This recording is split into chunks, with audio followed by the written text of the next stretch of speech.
안녕하세요. 시와군에서 군사통역 강의하는 강준왕 쌤입니다.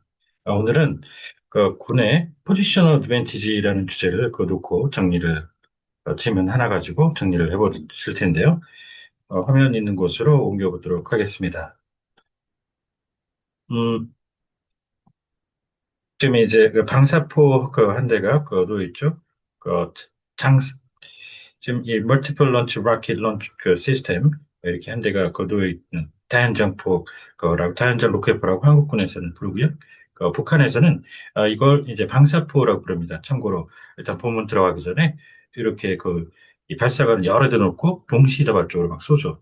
그래서 북한어로 방사포, 국어로 한국에서는 어, 장 음, 다연장 로켓포, 줄여서 다연장포라고 하는 멀티플 런치 로켓 시스템 이렇게 보시면서 시작을 해보실 텐데요. 정리 이제 해보시면서 저희 블로그에 방문하시면 사용했던 그 음원, 그 지문 등 다시 내려받아 이용하실 수 있습니다. 자, 그러면 첫 번째 그 지문 내용부터 순차적으로 정리를 해보도록 하시죠. 음, 중국에 맞서 위치적 우위를 점하고자 하는 태평양의 그 지상군 그 지도부, 자, 이 랜드포스가 나오면 이걸 육군이라고 하시는 분들이 생각보다 많은데요. 원래 육군은 아미죠. 어, ARMY, 아미로 이렇게 표현을 하는데, 음, 저게 이제 지상군 쪽에는 예를 들어 해병대 있죠. 해병대도 지상 물로 바다로 통해서 이렇게 진입을 하지만 기본적으로 육상에서 활동을 하는 그래서 해군 쪽이 육전대라고 알려져 있는 별칭으로 그런 역할을 하는 그래서 지상군의 한 종류거든요. 해병대도 그 영문에도 이제 정의가 그렇게 내려지기도 하기 때문에 육군이라고 절대 해석을 하시면 안 됩니다. 그리고 이 지상이라고 할 때 랜드 그다음에 그라운드도 많이 쓰니까 같이 정리해 두시고요. 지상이라고 하면 또 한 가지 표현이 있는데요. 어, 이렇게 샘이라고 해서 Surface to Air Missile 이게 유명하죠. 약자로 워낙 이 지대공 미사일이라고 해서 Surface가 들어가는데요. 이 서피스는 다만 좀 조심하셔야 되는 게 이런 식으로 서피스쉽이라고 하면은 이건 당연히 지상이 아니라는 거 뭐 군함이라고 이제 쉽을 보면 쉽게 식별이 가능한데 그렇게 해서 이 해석은 수상함이라고 합니다. 물 위에 떠서 가는 그런 운항하는 배들을 얘기할 때 수상함 자 그리고 반대로 이제 물 밑에서 운영되는 수중함 subsurface 이렇게 되니까 surface가 군에서 나올 때 조심하셔야 됩니다. 지상이 될 수도 있고 수상이 될 수도 있습니다. 지금 surface warfare라고 이렇게 조합을 해서 들어가면 이건 반드시 수상전인데요. 그래서 이렇게 좀 헷갈리시는 것들을 좀 암기를 유한다 보시면 되겠습니다. 자, 그리고 아까 이 포지션이 위치라고 이제 기본적으로 해석을 하게 되죠. 적보다 나은 위치를 차지하기 위해서 중국보다 나은 위치를 차지한다는 그런 의미가 되겠는데요. 이 GPS 할 때 그 글로벌 포지셔닝 시스템이라고 워낙 요즘에 이 위성항법 장치라고 이게 GPS가 자리를 잡아버렸죠. 해석상.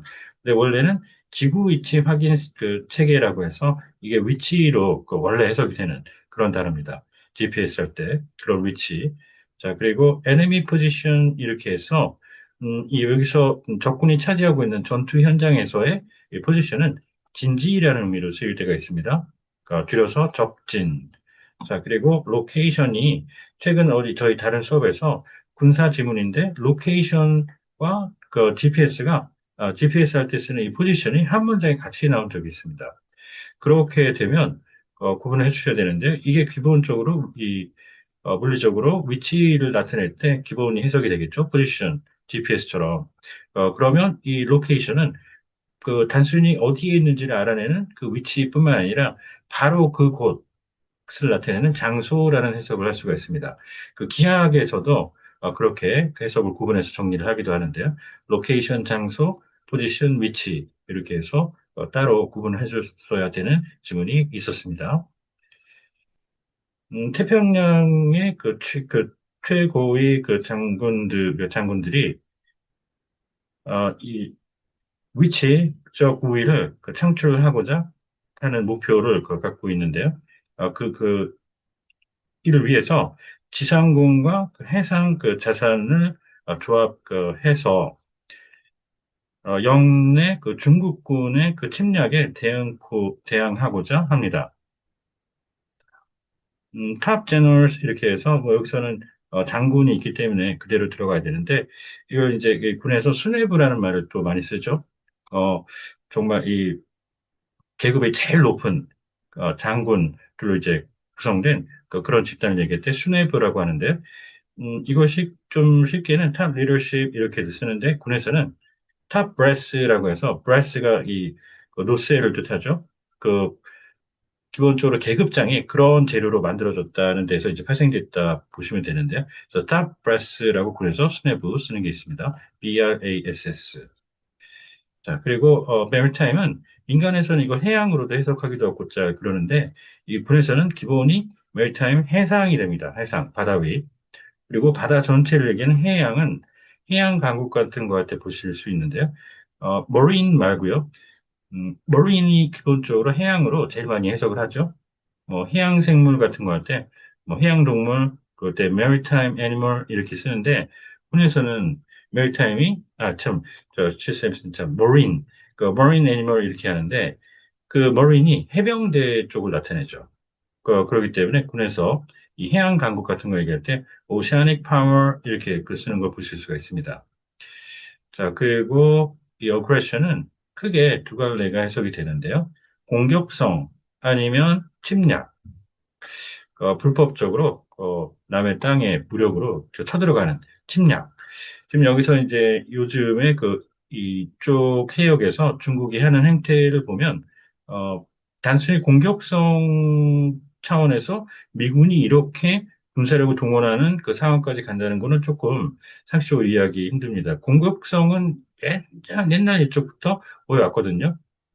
그래서 이거는 남의 땅을 중국이 쳐들어가서 범하는 그런 의미의 불법적으로 범하는 침략이라고 봐줘야 전체적인 틀이 잘 완성이 된다. 맥락이 완성이 된다라고 보시면 이해 도움이 되지 않을까 합니다. 그래서 침략이냐 공격성이냐 이 형태를 쓰면 그런데 100% 침략이죠. 침략 전쟁 이렇게 표현하시고요. 또 침략이라고 나타내는 대표적 표현이 unlawful invasion 이렇게 들어가기도 합니다. 자, 그리고 또 한 가지 이런 물리적인 공격 행위 이런 쪽 침략이 아니라 그냥 입장을 나타내는 그런데 assert를 하는 이 assert라는 말이 원래 음, 아주 자기 입장을 확고하게 드러내는 절대 굽히지 않는 그럴 때 단언하다라고 해석을 하는데요. 음, 이걸 부정적인 맥락에서 해석을 하면 독단이라고 해석을 주로 합니다. 그래서 점점 더 독단적이 되어가는 중국, 같이 연결해서 나오는 경우가 많으니까요. 정리를 해 두시는 게 좋습니다. 일본 자위대와 같은 몇몇 부대는 중국 주변에 제1도련선 내에 위치해 있는데요. 일본 자위대 표현할 때 뒤에 forces s 붙이는 거 그거 아시나요? s를 붙여야 됩니다. 원래 정식으로. 그런데 이게 이제 지금 제가 쓰고 있는 이 지문에 원문에서 이제 그대로 캡처를 한 거거든요. 똑같은 내용인데 지금 이렇게 해놓고 아직도 바꾸지 않고 있는데요. 원래 일본에 해상 자위대, 항공 자위대, 육상 자위대 이렇게 해서 3개 군이 있죠. 그걸 따로따로 표현할 때 그냥 force 이렇게 단수로 표현하고 전체로 묶어서 자위대라고 할 때는 forces 이렇게 하는 게 정식인데 이 기자분은 좀 실수를 하신 것 같습니다. force. 자, 그리고 섬을 여러 개를 체인이라는 이 형태로 묶어놓은 거죠. 이걸 이제 중국 쪽에서 얘기할 때 도련선이라고 합니다. 거기서 련자가 이을 련자를 쓴 건데요. 도련선 이렇게 표현하는데 같이 정리를 꼭 해주셔야 되는 게 이 아일런즈라는 형태로 나올 때가 좀 골치가 아픕니다. 이 아일런즈라고 그러면 일단 섬이 하나가 있으면 문제가 없는데 이렇게 S가 붙으면 좀 함수가 복잡해져요. 일단 이 섬들이 그냥 단순히 이런저런 선들이 그냥 있다라고 할 때는 도서라고 시작을 하셔야 됩니다. 우리 서북도서 방위사령부 할 때 들어가는 도서라는 말을 쓰는데 이 여러 섬들이 하나의 섬을 이루고 있다. 예를 들어 하와이 있죠? 하와이에는 그 오아후 섬도 있고 뭐 이런 몇 개의 섬들이 한 하와이라고 하는 한 그 행정 단위를 이룬 겁니다. 그럴 때 제도라고 하죠. 하와이 같은 경우는 제도. 또 우리나라에도 그 울릉도라고 하는 그 섬이 있죠. 그것도 그냥 단순히 섬 하나만 있는 게 아니죠. 그 거기에도 이 섬이 조그만 섬이 몇 개가 이렇게 그 합쳐져서 되는 이런 식일 때 그래서 일단 도서를 시작을 하는데요. 그 하나의 섬으로 행정 단위로 엮이지 않은 경우에는 일단 도서. 그런데 그 여러 섬이 하나가 될 때는 일단 군도, 그다음에 제도, 그다음에 열도 이렇게 세 가지 해석의 옵션이 있습니다. 그때 열도는 일본처럼 이렇게 쭉 그 일렬로 돼 있는 형태를 얘기합니다. 열도. 그 제도는 군도인데 본토에서 멀리 떨어진 경우에 쓰는 말입니다. 그래서 하와이가 미국 본토에서 멀리 떨어져 있다. 그래서 하와이 제도 이렇게 쓰는 거고요. 그럴 때 정 모르겠으면 군도 이렇게 표현을 해석을 해주셔야 되고 그래서 이제 한반도 있죠. 우리나라에 한반도에는 어, 도서는 이 군도는 있어도 음, 제도는 없다. 하와이처럼 멀리 떨어진 그런 어, 이 군도를 뜻하는 제도는 없다. 이런 얘기를 하는 그런 지리학자들도 있습니다. 그래서 몇 가지 경우가 있으니까 잘 정리를 해두시고요. 아까 중국 쪽으로 가면 도련사원이라는 것까지 같이 정리 잘 해주시고요. 음, 호주 그 방위군과 그 필리핀 군은 훨씬 더 멀리 나가지만 그러면서도 그 중국군의 그 기동을 감시하는 하면서 지형을 사용하는 그 계획을 수립하고 있습니다. 이 마니터가 이제 감시로 서베일런스처럼 쓰이는데요. 이게 이제 통신 분야로 가죠. 남의 전화를 몰래 엿듣는다거나 그러는 도청 있죠. 도청, 와이어태핑, 이베스트라핑 할 때 쓰는 그거를 얘기할 때 지금 여기 그 어떤 머니투데이에서 기사에 잘 나와 있는데요. 감청이라고 이렇게 정식으로 합법적인 절차를 거쳐서 하는 도청 행위라고 보시면 됩니다. 그걸 마니터링으로 반드시 나타내죠. 이거 꼭 기억하시는 게 좋고요. 자, 그리고 기동인데 먼저 본데 이 기동을 얘기할 때 음, 기동성이라고 이제 기동하는 성질을 나타내는 거죠. 기동성을 나타낼 때는 이 vulnerability라고 쓰질 않습니다. 당연히 기동이니까 이게 기동성이 돼야 될 것 같은데 기동성은 모빌리티로 갑니다. 모빌리티로 가고요. 이거는 항공기 같은 거에 조종성을 나타냅니다. 좀 특이하죠? 그거 반드시 기억해 두셔야 됩니다. 이 삼개 그 군, 그 지도부는 각 위 육군 주 태평양 그 육군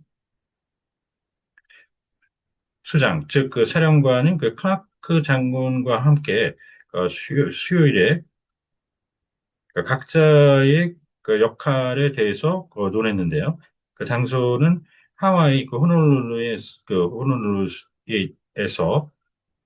였고 연례 지상군 그 태평양 회의에서 이루어졌습니다.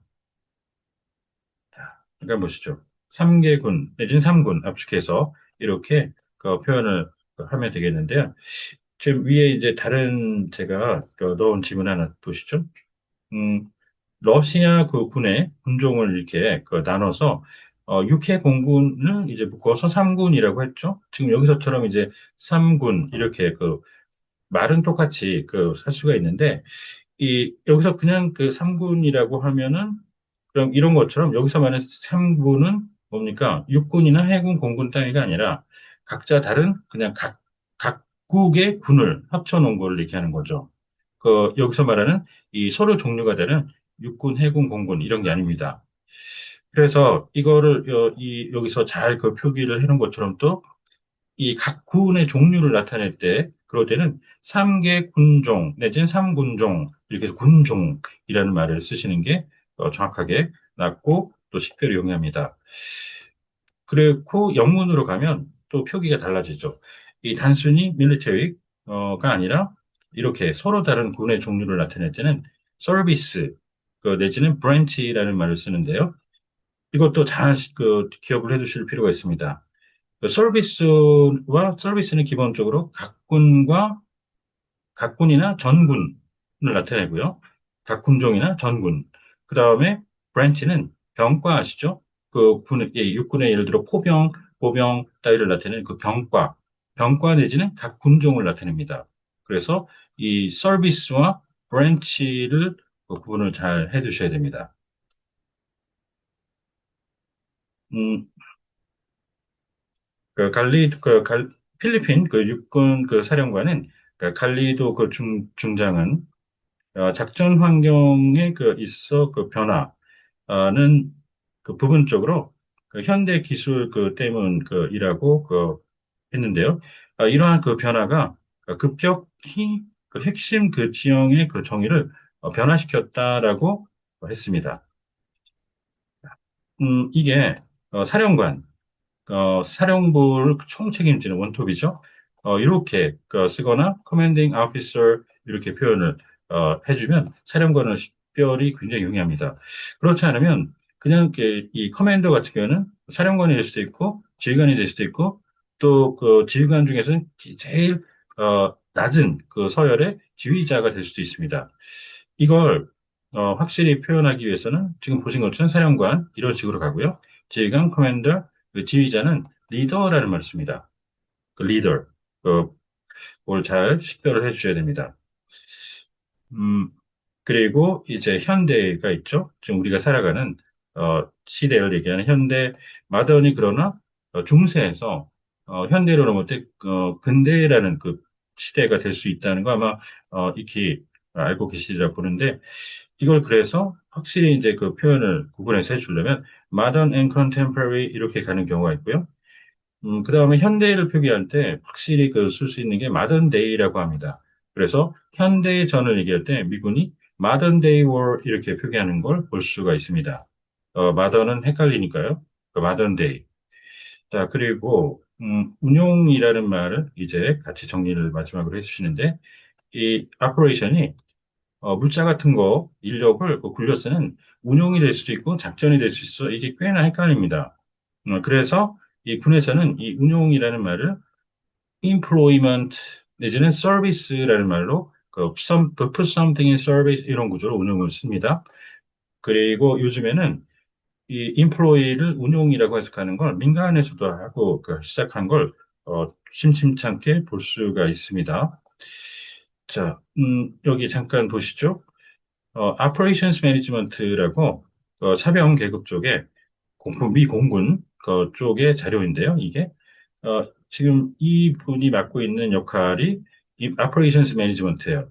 이게 작전인지 운용인지 좀 굉장히 헷갈리다고 그랬는데 지금 여기서 이제 나중에 제가 링크도 드릴 테니까 한번 보시면 이제 에어포스 공군 쪽에서 constructs, maintains 수천 개의 시설을 건설 및 정비하고 뭐 이런 얘기가 돼 있습니다. 그래서 이건 작전하고는 전혀 상관이 없다는 걸 금방 식별이 가능한데요. 이 내용을 좀 살펴보시면 그래서 이게 여기서는 운영 관리라는 얘기가 되는데 운영 관리 이렇다시피 이 오퍼레이션이 작전이 될 수도 있고 운영이 될 수 있기 때문에 정말 또 헷갈리고 정말 어떤 것들은 잘 기억을 해주셔야 됩니다. 대표적인 게 이제 interoperability라는 말 들어보셨나요? 군에서 그렇게 하면 상호 운용성 중간에 operation 중간에 들어가 있는 그 단어가 운용으로 해석되는 대표적인 예입니다. interoperability 작전이 아니고요. 그런 것들 미리 헷갈리시면 잘 식별 해놓고 미리 암기해 두시는 게 좋고요. 그리고 이 radical은 정치 쪽으로 가면 급진주의, 과격주의 뭐 이런 거 할 때 쓰는 말이죠. 여기서는 그게 아니니까 정치 사상 쪽이 아니니까 급격히 이렇게 해서 정리를 했습니다. 자, 오늘은 포지션이라는 단어 하나를 가지고 키워드로 삼아서 어, 정리를 해봤습니다. 혹시 궁금하신 점 있으면 언제든 연락 주십시오. 감사합니다.